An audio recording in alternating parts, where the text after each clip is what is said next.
Assalamualaikum. Kanker beneran taruhan nyawa tuh kalau nggak ngikutin yang kekinian, malah ngandelin cara-cara kuno, old school, dan apalagi masih kecampur-campur mana mitos, mana fakta. Astagfirullah. Kemarin dulu saya dengar-dengar ada yang berpantang daging merah demi mencegah kanker. Itu tuh mitos atau fakta sih? Ada yang nanya gitu. Oh, please lah. Nggak usah sarjana biologi, nggak usah jadi perawat atau dokter. Hati kecil kita udah pada tahu tuh. Nggak mungkin ya. Biasanya orang sesekali makan daging merah, kualitas bagus, porsinya juga biasa aja. Terus sekarang pantang daging merah 100% dan berharap peluangnya kena kanker jauh menurun. Coba aja direnung-renungkan. Beda cerita nih ya, kalau dagingnya itu asal atau yang kelasnya ultra processed food kayak gitu. Nah, cuman kalau yang ini, jangan bilang pantangnya pantang daging merah dong ya. Kalau ini situasinya yang dipantang itu ultra processed food. Nah, kalau ini sih penelitiannya banyak membuktikan bahwa entah daging merah, entah putih, atau warna apapun juga, atau yang bukan daging, kalau makanan palsu alias ultra processed food, yaitu memang banyak mudaratnya. Fakta kalau yang ini sudah menjadi konsensus Badan-Badan Kesehatan Sedunia bahwa ultra processed food itu banyak mudaratnya. Beda cerita juga, dan juga ini fakta, kalau daging merahnya itu kita makan dalam porsi nggak karuan atau dalam porsi yang kebanyakan. Yang begini juga banyak mudaratnya, walaupun guru-guru karnivor di luar sana banyak yang gembar-gembor. Kita harus nyadar, kita ini manusia, bukan karnivor sejati kayak singa atau harimau gitu.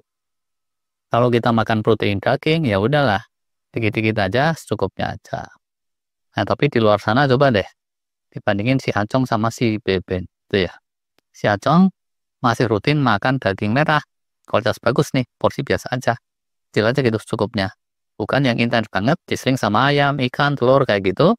Sedangkan Beben, pantang bener sama daging merah 100%. Ini dari sisi dagingnya toh ya, potensi kena kankernya. Beda apa sih? Nah, nggak bisa terlalu dibedain tuh ya, kalau baru di situ doang. Salah satu ahli kanker top, ada tuh namanya Dr. Thomas Seyfried dari Boston sana ya. Kalau mau dengerin logika perkankeran terkini, bisa dicari tuh videonya. Dia bilang, sel kanker itu oksigen dinolkan aja, dia tetap hidup.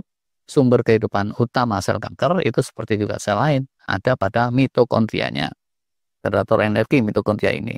Tapi berbeda dengan mitokondria sel normal, mitokondria sel kanker itu sudah kepelintir sedemikian rupa, sehingga andalannya untuk hidup itu dua, glukosa dan glutamin, salah satu jenis protein. Kalau dua ini di stop, matilah sel kanker itu.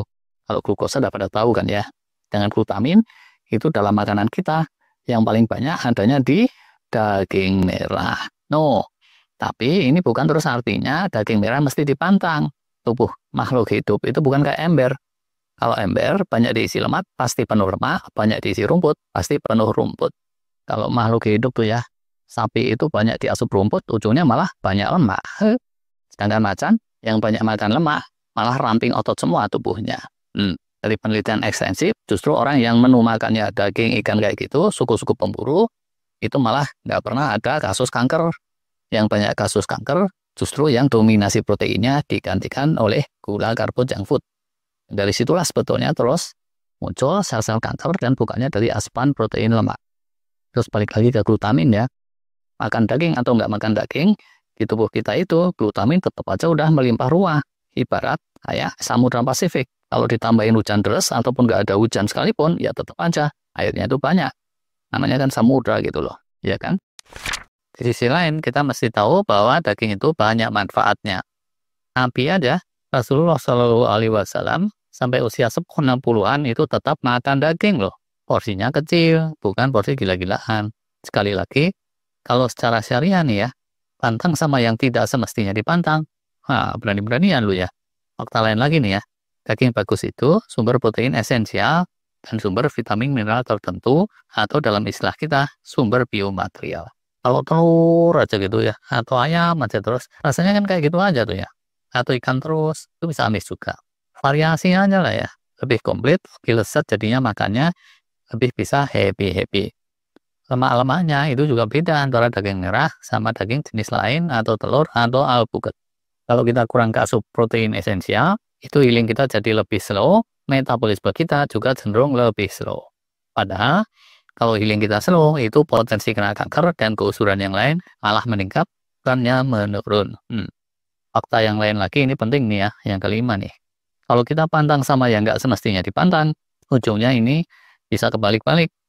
Demi menghindari kehilangan ayam, ujungnya malah kehilangan sapi gitu deh kalau menurut peribahasanya. Ucuk dicinta, ulam tiba. Nah, kalau yang itu peribahasanya nggak terlalu nyambung. Oh, alah, nggak nyambung kok disebut juga.